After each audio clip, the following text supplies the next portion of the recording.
Good morning, everybody, and thank you for the invitation to participate in this meeting.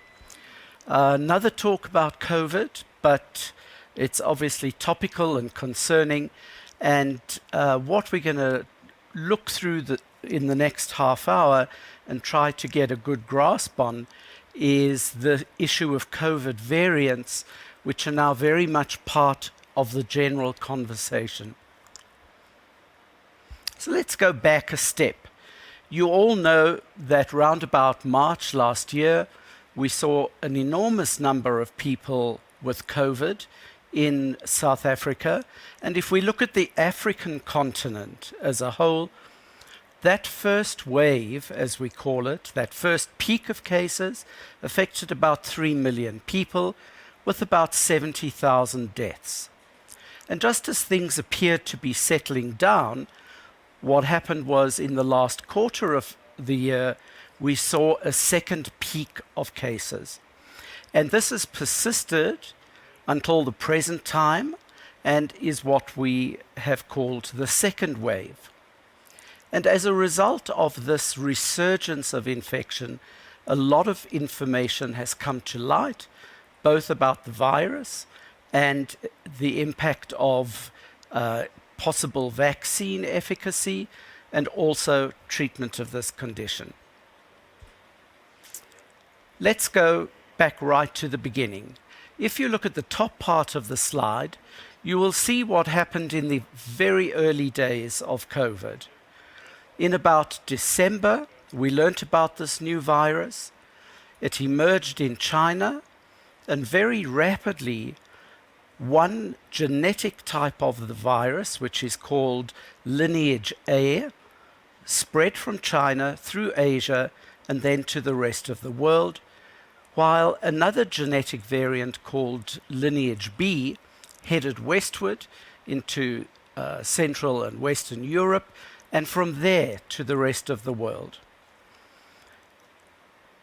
Just a month or two later, which is shown in the lower half of the slide, you can see not only the intensity of the transmission, but the change in the genetic makeup of the virus, which is indicated by the different colors that have now appeared. So right from the beginning of the epidemic, from its very early days, we knew that this virus mutated and changed. The word variant wasn't yet used, but if we look back to what was happening in South Africa during the first wave, we know that about 40% of all the infections were caused by genetic variations in the virus, which we're only starting to focus on now. So let's look at the nomenclature, because there are many people who are not 100% sure of what we refer to when we describe a virus as a variant. Have a look at the image at the bottom of the slide. You will see, moving from the bottom upwards, that what is being shown there is a culture, an analysis of a virus from a patient called patient 2, and the 1 next to it stands for day 1 of diagnosis. Each little block represents a building block, a component of the genetic information of that virus. And as you'll see, even at the beginning, there were 2 slightly different genetic versions of the SARS-CoV-2 virus. 2 days later, by day 3, you will see that some of the building blocks that were originally there have disappeared and new ones have formed. So very rapidly, what we call mutations occur in this virus, as with any other virus. And a variant then is the term that we use for a genome, a genetic makeup of a virus which has several mutations. Once those mutations lead to behavioral change in some way, either the virus appears different or it is detected differently and old tests no longer work, or its transmission changes, we call this a strain. And what I want to show you in the remaining time is that there is great uncertainty still about all of the issues mentioned in the last point of the slide, and that is why we still continue to talk about variants and not new strains. So here are the so-called big three. There are hundreds of different strains which have emerged around the world, and for those of you who are following the current literature, you'll have seen that there are 7 new strains that have just been discovered in America.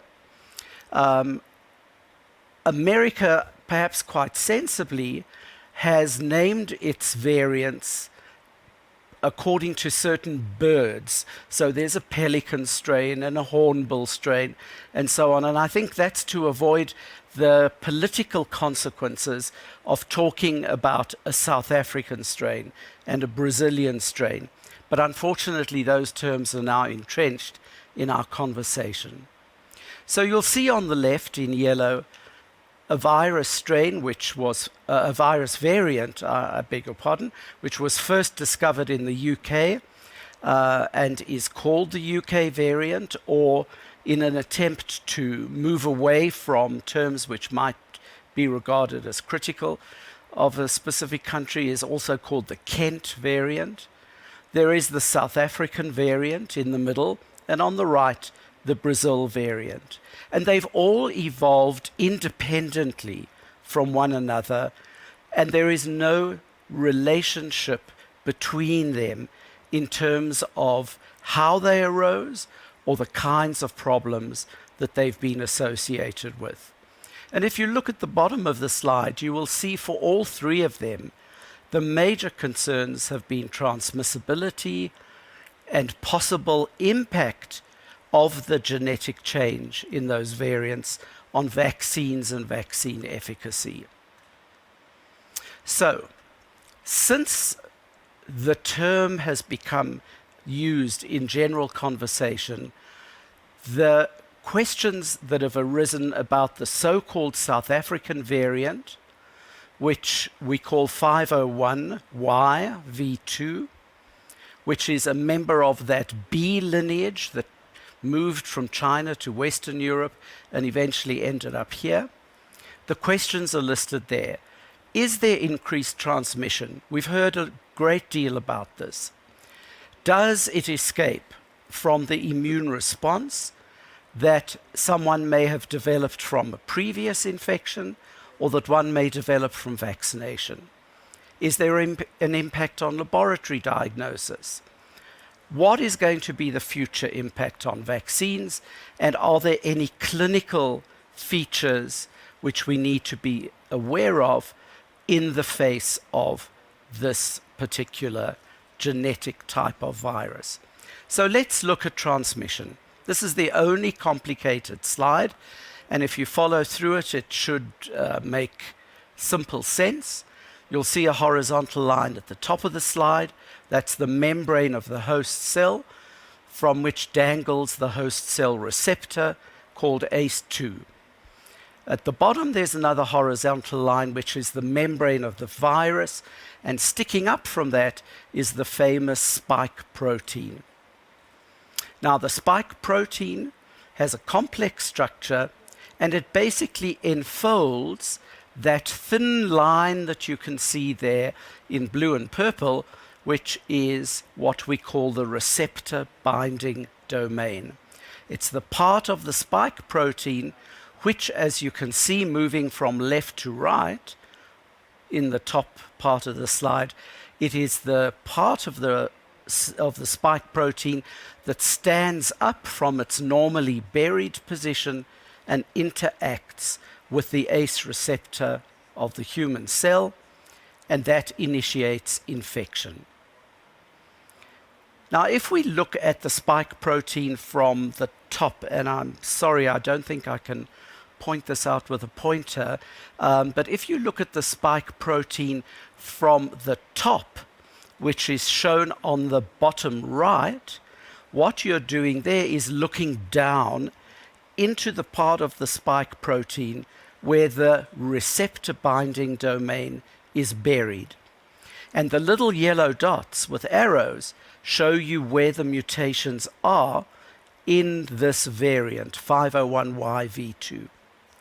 They surround the area which protects the receptor binding protein, and therefore it is plausible that because of the location of these mutations, there could be differences in the way the spike protein interacts with the human cell.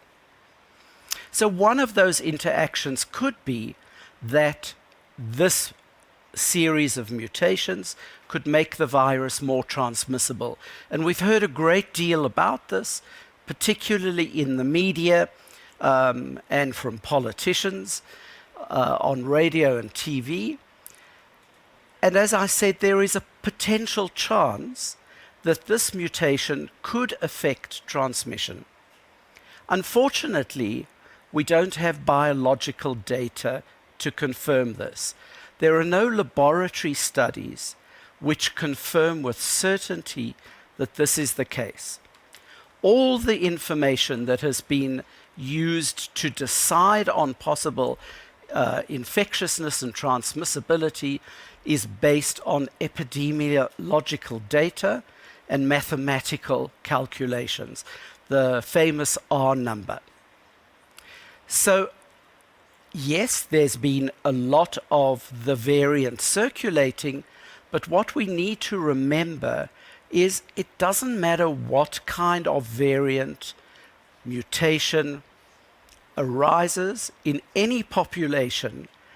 If that population takes steps to prevent transmission, that variant is not going to move easily from person to person. And the major complicating factor that we have in the second wave is that throughout the world we know that people dropped adherence to preventive measures, particularly in the 20 to 49 age group. And that gave rise to a very large number of infections in which variants were seen more often in this larger second wave. Does that mean that they are more transmissible? We can't draw that conclusion yet. It just means that if people do not follow the instructions, which are very simple to prevent transmission, if there is a variant, it's going to spread. If it happens to be the dominant variant at a time, that's what you'll see in the community. If we look at the United States, which has had the worst second wave of any country in the world, with 25, 30 million people infected, they do not have a problem of these new variants, as far as we can tell. And that, in a way, is the control group. It shows you that where preventive measures fail, the epidemic grows. So increased numbers does not necessarily equate to increased transmissibility. Behavior still remains a very important factor. When we look at the question of whether antibodies from previous infection protect one, the situation is less clear. It's a little bit murky. There are some laboratory studies, which is what we rely on to get facts. We have those studies which show us that if we take plasma from people who were previously infected and have made antibodies, that in some of the samples of plasma, there is less neutralization of the variant than there was of the original virus. But again, there are cautions. Firstly, we don't know how much antibody is required to neutralize a virus. So we are not working with definite cut-off points where we know there are thresholds of antibodies above which you are likely to get neutralization and below which you're unlikely to see that phenomenon. So until we have that definition of what is neutralization in a quantitative way, all we can do is give this description. And the second thing that we know in a real-life situation is that the immune response is complex. As you heard Professor Gray say earlier, it involves both antibodies and a host of immune cells. And if we look at antibodies alone and their interaction with variants, we're not really seeing the full picture of what happens with the immune system. Despite this, many people locally have said, I'm seeing reinfections. I have a patient who was infected in the first wave and now is infected in the second wave. But these reports are anecdotal. They are uncommon elsewhere in the world, where the rate of reinfection is thought currently to be around 1%. So very, very low. And in order to define a new positive test as meaning reinfection, we need two things. We need to be able to culture the virus so that we know what's being picked up is live pathogenic SARS-CoV-2. And we then need to examine its genetic makeup and to analyze all the building blocks of its genes and compare those to the previous strain of the virus or variant of the virus that the person was originally infected with. And until we have that data, all we can really say is that we're concerned from what we're seeing immunologically that reinfection could happen, but the extent to which it really occurs, and especially in South Africa, where none of this genomic work has yet been done, we can't say. There are very few well-characterized reinfections in the world. There's been one in Brazil, which involved reinfection with the variant that is dominant here, the 501v2. There have been one or two in America, one or two in the Far East, but the numbers of confirmed reinfections are low. So it's unlikely, from our current state of knowledge, that this is a common phenomenon. And luckily, our PCR tests, which are still the mainstay, the gold standard for diagnosing the presence of this virus, are unaffected by a change in the spike protein. And this is because in a PCR test, we look at a number of genetic elements, which are listed there. And the interpretation is done by a human looking at the results and analyzing them and evaluating what the combinations of findings are. Over here is what a PCR test result actually looks like, in case you were wondering. And if you look at the right side of the image, you will see there is a nice black line which rises up from the bottom of the slide and makes a graceful arc across the screen. That is what we call the control. It's inserted into every test and tells us the test has worked as it should. In this case, you see the presence of the N gene and the ORF gene, but no S gene. That's unusual. We usually see a positive S gene in our PCR tests. And in fact, this is one of the early UK variants that we've picked up in our laboratory, where you can see because the spike protein has changed, there must have been an alteration in the S gene, and therefore using the standard methods that we've employed up to now, that S gene just didn't amplify properly. You can see it's not a nice curve. It's not reaching that big, thick horizontal line above which it would have to go to be considered significant. And in fact, this is being investigated genomically at the moment. So rather than our PCRs not working, they will probably start to reveal to us how much of certain variants are popping up here and there. We will have to wait and see. The big question, and it's been a focus this morning, is what is the impact of variants on vaccine immunity? Will the vaccines work? So we've heard already from previous presentations that there are two ways we evaluate whether a vaccine is effective. The first is to look at measurements of a person's immune system.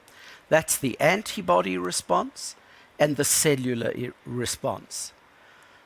These are very difficult to do because, firstly, the tests are complex, and secondly, as I said earlier, we don't have any cut-off values to determine what is an effective response and what isn't. So we rely much more on the other 2 points. What happens to illness in a population that is vaccinated? And you've heard already that the 2 markers are whether mild illness is prevented, or whether serious illness and death are prevented, and then what hasn't been measured up to now is, do the vaccines prevent transmission from one person to another? So the spike protein, which you saw in an earlier slide, that big blobby red and orange structure, is complicated. It may be one protein, but it's got multiple antigenic sites. And when you use that as a vaccine, you induce the production of multiple types of antibodies. So even if 1 or 2 aren't functioning as well as they should, could it be that the others which are produced are going to be protective? The answer is very possibly yes, but to what extent, we still have to see. We do have some data on 3 approved vaccines and 2 more in the pipeline, one of which has arrived here.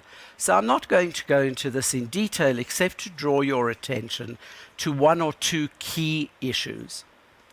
You can see in the first 2 columns the well-known Moderna and Pfizer vaccines. They are vaccines based on RNA, a new vaccine technology, and they prevent severe disease and death and mild disease in the vast majority of people to whom they're administered. Superb clinical efficacy, well above 90%. We then have AstraZeneca, which is an approved vaccine. If you look at the global data worldwide, one sees about a 90% protection. But when we look at countries in Central America and South Africa, which were involved in the AstraZeneca trials, the figures are much, much lower. So overall for South Africa, the protection that's been published until recently was around 55 to 60%. That's not bad. It's still a good degree of protection against severe illness and death. But there was a subgroup in the study that was done in South Africa, a small group of people, 2,000 of them, in whom the results were abysmal. No one actually knows yet how to interpret that data for a few reasons. The first is that when clinical trials of vaccines are done, tens of thousands of people are included. We don't know what to make of the contribution from a small group of 2,000. Plus, they were all very young.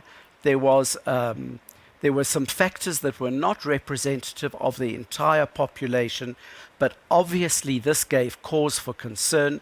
And because of these unanswered questions, quite correctly, a stop was put to the rollout and an alternative was sought, and that is the Johnson & Johnson vaccine, which you see in the column second from the right, which gives about a 60% protection as well, which, as I say, is excellent. So you have at least a 60% protection against moderate and severe disease, and because only a small percentage of people who get severe disease die, in the region of somewhere between 3 to 5%, once you get 60% protection against moderate and severe disease, you get virtually no deaths, which is why protection against death looks reassuringly high. So, Johnson & Johnson, when it becomes available to you, is something that you should take. We know we need more information. We need to know more about the T cells in the immune system. They're really a second line of defense. Antibodies protect one from the initial invasion by the virus. Once the virus is there, T cells are recruited to mop up the infection that's ongoing. So they can destroy cells which contain the virus. They can destroy small infection load amounts of virus. And most importantly, the CD4 family of T cells boosts the production of antibodies, helps to create memory cells, which are important for long-term protection in the immune system. And they also stimulate a special kind of cell called the natural killer cell to destroy SARS-CoV-2. There are newer generation vaccines coming, which incorporate elements that will stimulate both antibody and T cell responses. We assume they might be better in terms of protection, and we're hoping because they stimulate T cells, they will induce longer immune memory, so there may be less need for booster doses. And the first trial of a vaccine of this nature has just started in the Cape at UCT, so everyone's very focused on the outcome. And this slide over here really encapsulates the few points that I have made. What is the clinical impact of the South African variant on disease which we've seen? The answer is very simple.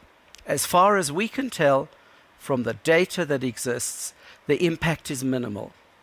There is no certainty that we have seen a bigger proportion of people becoming ill from COVID-19. In other words, if in the first wave you had 100 infected people and 15 of them would develop moderate to severe disease, we're seeing exactly the same. In the second wave, just more of it because the numbers are so much larger. And we mustn't again confuse numbers with a change in proportion of illness. So severity of disease and mortality has stayed the same. One thing that we have seen, which remains to be further investigated, is that if we look at the viral load in the upper respiratory tract of someone infected with the variant, tends to be a bit higher than the ancestral or original virus. And once the virus dies, people tend to shed more bits and pieces of the virus's genetic material. And since a PCR cannot distinguish between live viruses and bits of genetic material, these people tend to be PCR positive for longer than one may think. Lastly, I'm just going to make mention of monoclonal antibodies, which are coming into the therapy of COVID disease, early disease as well as moderate and severe. And what we have seen here is that some of the monoclonals do not work for our variant. And that is particularly true of the brand new Eli Lilly drug. If you look at the Regeneron drug, which is a term some of you may have heard of, it contains two monoclonals, one of which retains activity, one of which doesn't. And this goes back to an earlier point that I made. When you vaccinate somebody, you make a multiplicity of antibodies. We're not looking at one antibody alone or the effect of one antibody not binding well when assessing the overall response to vaccination. And when we look at therapeutically doing that, giving a very specific antibody with a single target, then we start to see differences. But when we, even therapeutically, if one combines them, you see that you can still get a killing effect. So that's the long story that I wanted to share with you. We're just about at question time, and if there are any questions, I'll be happy to answer them. Thank you.